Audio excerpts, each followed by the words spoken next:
The first light of day slid across the endless savannah, turning dew into sparks. In the thorny hollow, Amara's breathing slowed after hours of torment. The pain had ebbed, leaving her sides heaving and her eyes dulled but steady. Beside her, 3 tiny bodies trembled with the effort of their first breaths. The air was rich with the mingling scents of blood, milk, and new beginnings. 2 of the cubs already wriggled toward her belly, golden-furred, their bodies shining faintly damp under the sun's touch. They moved with surprising determination for creatures only minutes old, dragging themselves by fragile limbs, driven by instinct older than the land itself. Their foreheads were dotted with faint spots, their ears flattened, their closed eyes clouded blue beneath thin lids. Everything about them whispered of continuity, of the familiar rhythm of lion life. But the third cub stopped Amara's gaze as if snared in thorns. He was smaller, his chest rising with shallow, irregular pulls of air. His fur was not the muted gold of his siblings, but pale, startlingly pale, the shade of dusted snow. Against the dark soil and yellowed grass, he was a spark of strangeness, a note out of key. His tiny body quivered as he tried to shift, but he failed to reach the warmth of her belly. His muzzle opened soundlessly, the faintest mewl lost in the morning breeze. Amara bent her head, her breath warm against his fragile body. Her tongue rasped across him, pulling away clotted birth fluids, forcing life into his trembling frame. She lingered on him far longer than the others, as if some buried knowledge told her that this cub would demand more. Yet even as she worked, a shadow of worry crossed her amber eyes. For a moment she pressed her nose into his damp fur, inhaling a scent both familiar and strange. Then instinct tugged her back to the others, for in the wild, hesitation could be crueler than teeth. Miles away, Ranger Tobias Masiko stood in his open vehicle, binoculars fixed on the hollow. For 15 years he had walked these lands, tracing paw prints in dust, listening to distant roars. But today, his heart beat faster, an unfamiliar tremor in his hands. The cub he saw was no ordinary newborn. White lions were whispered of, recorded in scattered scientific notes, more often seen behind wire in sanctuaries than under the boundless African sky. What he glimpsed was no legend, but reality. The fragile body of a white cub pressed into the crook of its mother's leg. Tobias lowered the glasses, exhaling slowly. He knew the word, leucism. Not albinism, not the total absence of pigment, but a rare genetic twist that stripped fur of its golden hue while leaving the eyes untouched. Unlike myths of mystical spirits, leucism was biology, recessive genes meeting in an improbable union. In captivity, white lions numbered in the hundreds. In the wild, fewer than one could expect in a generation. Tobias whispered the numbers to himself, grounding wonder in fact. But facts did not calm the tightness in his chest. Through the long lens of his camera, he watched as Amara cleaned her cubs one by one. The golden siblings latched onto her belly, their tiny bodies trembling with effort as they drew the first thick milk.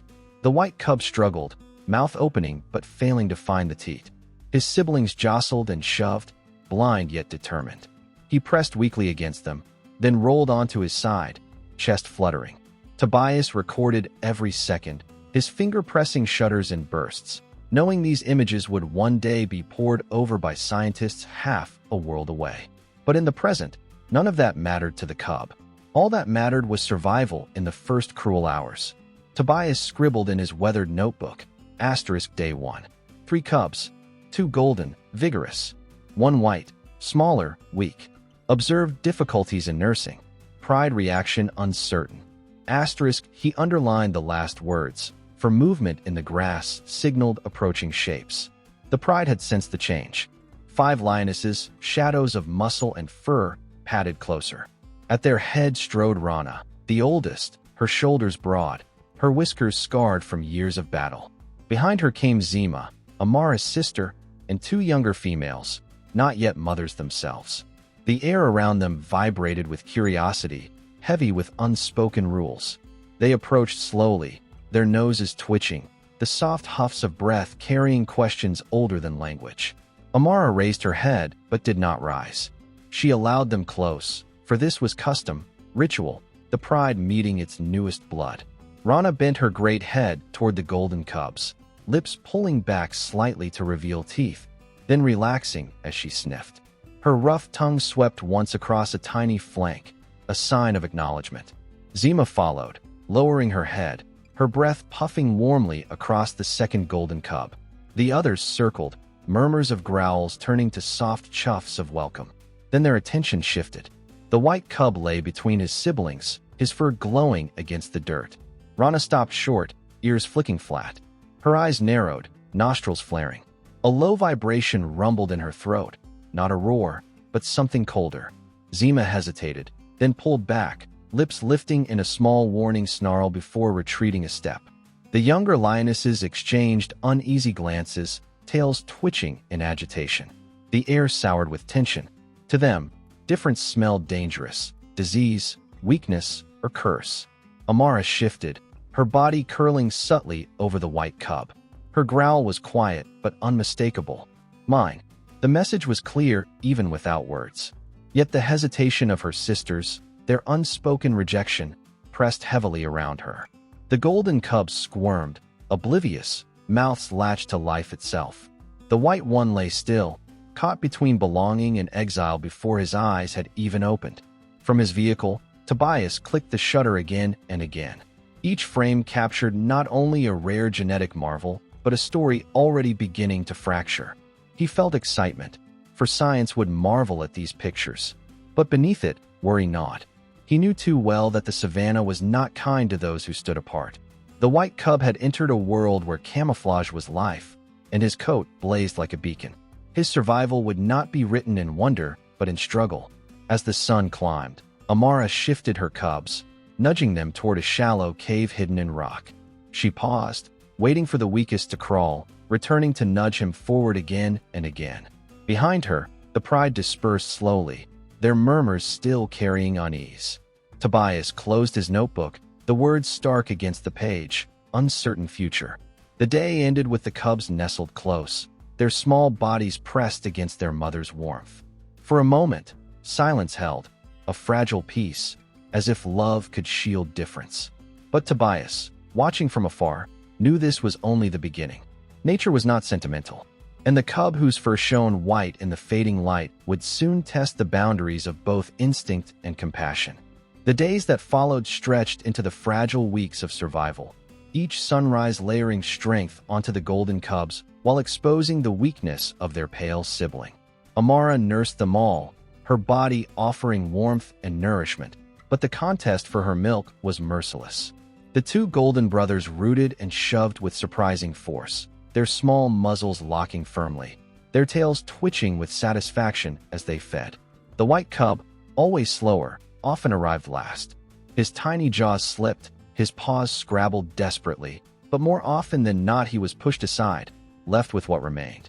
Amara tried. Each time his thin cry rose, she turned, nudging him forward, licking him to stimulate his hunger. Yet Tobias, watching from the ridge, could see it, a slight delay in her response.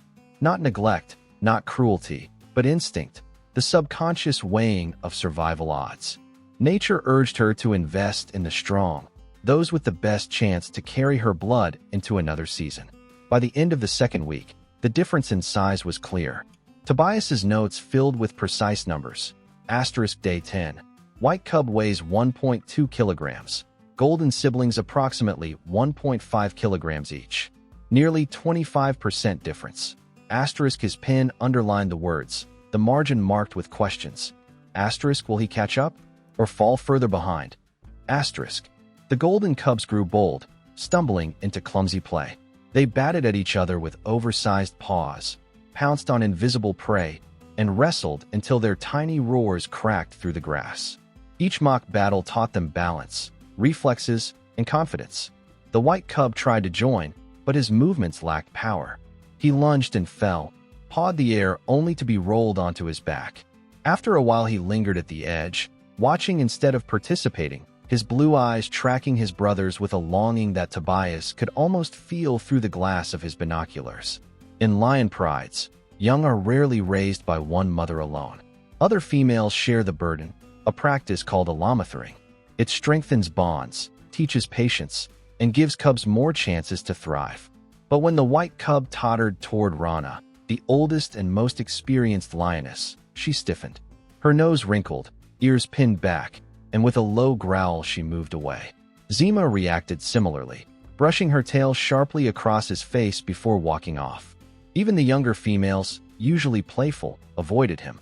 For them, difference spelled danger. He was an anomaly, and the laws of instinct whispered that anomalies rarely survived. Tobias recorded everything. His pages became crowded. Day 18. White cub attempts to suckle from Rana, rejected with growl. Attempts, 3. All unsuccessful. Golden cubs accepted readily. The ranger's neat handwriting betrayed nothing of his feelings, but the tension in his jaw as he wrote told another story. By the 4th week, the cubs were strong enough to be carried short distances, their eyes open and alert. Amara began moving them nearer to the pride during hunts, not to join but to observe. This was how cubs learned, watching the silent stalk, the sudden charge, the coordinated strategy that had fed lions for millennia. Tobias shifted position, camera balanced, eager to capture what he knew would be a crucial moment. The pride identified their target, a small herd of impala grazing lazily across a stretch of dry grass. Rana signaled with a flick of her tail, and the lionesses spread wide, each paw placed carefully, bodies blending with the tawny earth. From their hiding spot, the cubs crouched, eyes wide. The golden cubs copied their mother's stillness, bellies pressed low, their coats dissolving into the landscape. Only one stood out. The white cub was impossible to miss. Against the yellow savannah, his pale coat shone like a dropped bone. He tried to crouch, imitating his brothers, but his outline betrayed him. Even at 200 meters, the difference screamed. Tobias's heart sank as he watched the impala nearest raise its head, ears flicking, nostrils wide. One sharp bark of alarm fractured the air. In an instant, the entire herd exploded into motion, hooves hammering the ground, bodies scattering like wind-blown leaves. The lionesses froze, their hunt shattered before it began. Dust clouds swirled where moments ago opportunity had lingered. Rana turned sharply, her amber eyes flicking back toward the cubs. Zima's ears flattened, her jaw tense with frustration. The younger females growled softly, tails lashing. Hunger had gnawed at them for days, and this failure stung. For the first time, Tobias saw the gaze of the pride rest not on prey but on one of their own, with blame. Amara's posture stiffened, her muscles coiled protectively around her cubs. She growled low, warning, but the message in the eyes of her sisters was unmistakable. The white cub was not merely different, he was a liability. The pride could forgive weakness, sometimes even sickness, but a flaw that threatened the success of the hunt cut too deeply into survival itself. That night, the golden cubs pressed against Amara's belly, fat and drowsy after finally managing to nurse. The white cub nestled beside them, but his body was thinner, his breaths more shallow. He did not know the weight of his difference, only the warmth of his mother's fur. Tobias closed his notebook, the words etched firmly across the last line. White cub's presence compromises pride's hunt. Future conflict inevitable. The impala hunt had been only the first warning. Soon, 2 more hunts failed. Zebras once, wildebeest another. Each time, prey fled too soon, alerted by the pale cub that glowed in the grass. Hunger grew sharp. The lionesses snapped at each other, bellies empty, tempers short. Even the males grew restless. And though the cub was too young to understand, every look found him, and Amara felt the sting. Tobias wrote grimly. Day 32, 3rd failed hunt. White cub visible greater than 200 m. Pride frustration rising. He knew hunger tore bonds apart faster than claws. At dusk, tension surfaced. Rana stood tall, scars marking her age, eyes fixed on Amara. The message was plain. This cannot continue. Amara hunched over her cubs, rumbling low. She did not move. Rana advanced, teeth bared slightly. The lionesses spread, tails twitching. Only the golden cubs fed in calm oblivion. For long minutes, silence stretched. Then Rana snorted and turned away. The warning had been delivered. Next hunt, the ultimatum came in silence. The pride moved out, golden cubs creeping after their mother. When the white cub tried to follow, Rana blocked him. Amara froze, heart pounding. Torn, she nudged the golden cubs forward, then gently pushed her pale son into a bush. His thin cries followed her. He called until his throat gave out, then lay still. Hours later, when the pride returned empty again, he hadn't moved. Amara rushed to him, licking frantically, as if to undo her choice. He pressed into her chest, but the pattern was set. He would no longer join the hunts. Her life split in two. By day, she trained the golden cubs, teaching them to crouch, strike, wrestle. Pride filled her eyes, though hunger gnawed her. By night, she turned to the white cub, nursing him in secret, licking his frail body, growling softly to comfort him. Tobias noted with a heavy heart, Amara divides care. Golden cubs trained openly, white cub nurtured in secret. Maternal conflict unsustainable. His final line trailed, outcome inevitable. Under the moon, the white cub shone, a beacon of both beauty and doom. Amara lay awake, golden cubs on one side, her pale son on the other, caught between two worlds that could not exist together. Weeks passed, deepening the divide between Amara's golden cubs and their pale brother. The golden ones grew strong, wrestling and roaring with confidence. The white cub lingered apart, rarely joining, his attempts ending quickly in defeat. More and more, he only watched, as if already resigned. Tobias noted, Day 41.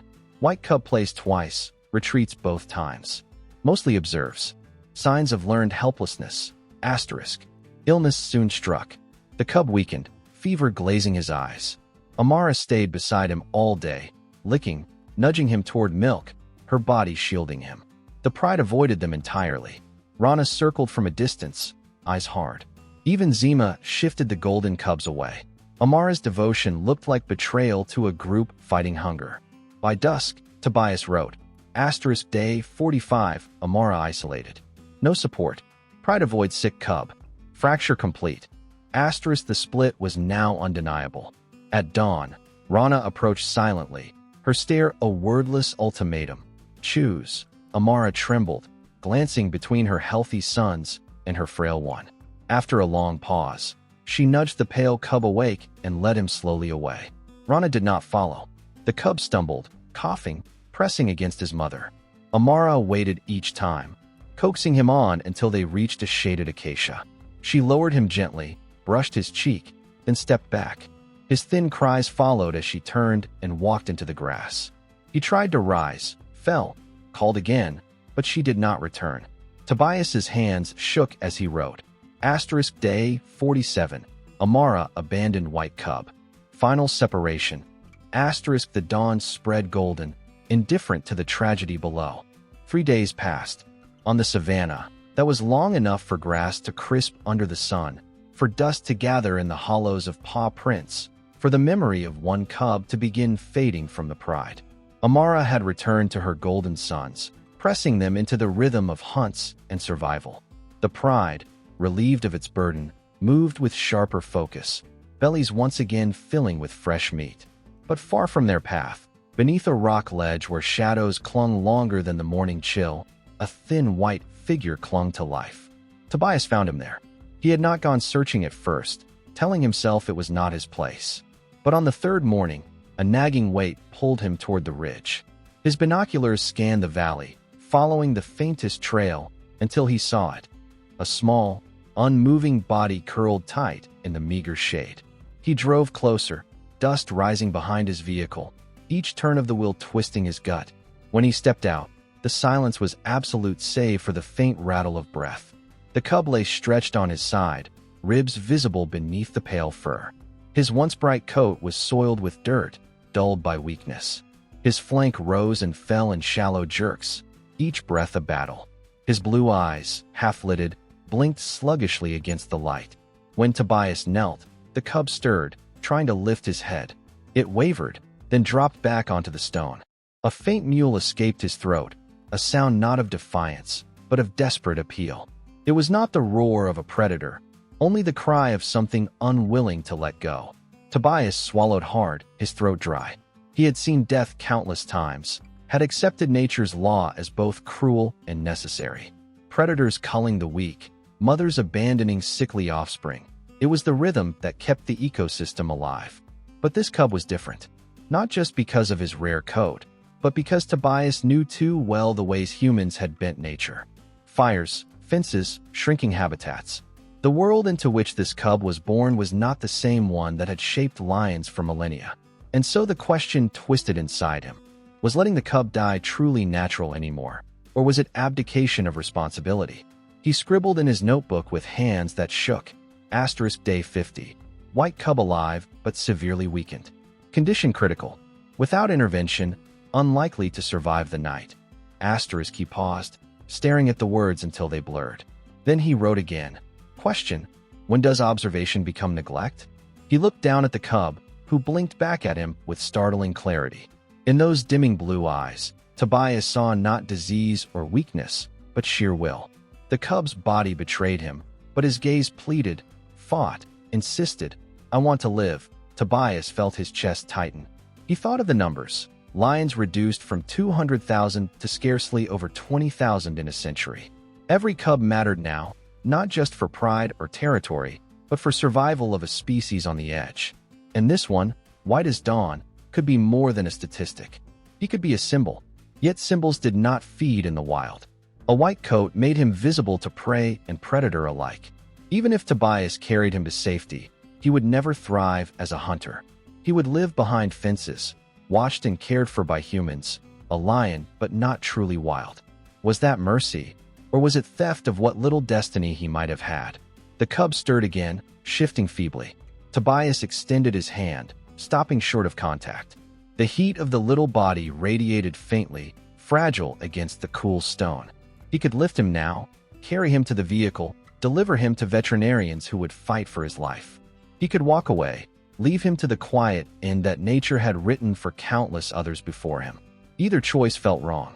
Either choice felt right. He thought of Amara, somewhere beyond the grass, teaching her golden sons to crouch low, to strike, to grow strong. Did she feel lighter without her pale son? Or did each step carry a hidden weight she would never show? Did the pride truly forget, or did the shadow of the white cub linger in their instincts like a half-heard echo? Tobias closed his eyes and breathed. Around him, the savannah carried on. Antelope grazed on the horizon, birds wheeled above, insects hummed in the heat. Life pressed forward, indifferent, unstoppable. And here, at his feet, lay the small contradiction. A cub who should not have survived 3 days alone, yet did. A cub too fragile for the wild, yet stubborn enough to endure. He opened his notebook one last time, writing slowly. No clear ending. Only paths. Nature demands one thing. Humanity demands another. Balance must be found in the gray between.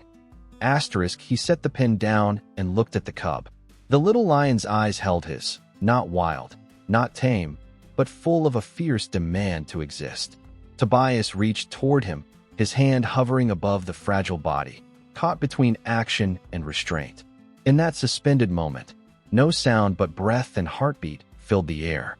The savannah held its silence, as if waiting, and the story remained open, unresolved, echoing with the question that would follow Tobias long after he left that ledge. Where does nature end, and where does our responsibility begin?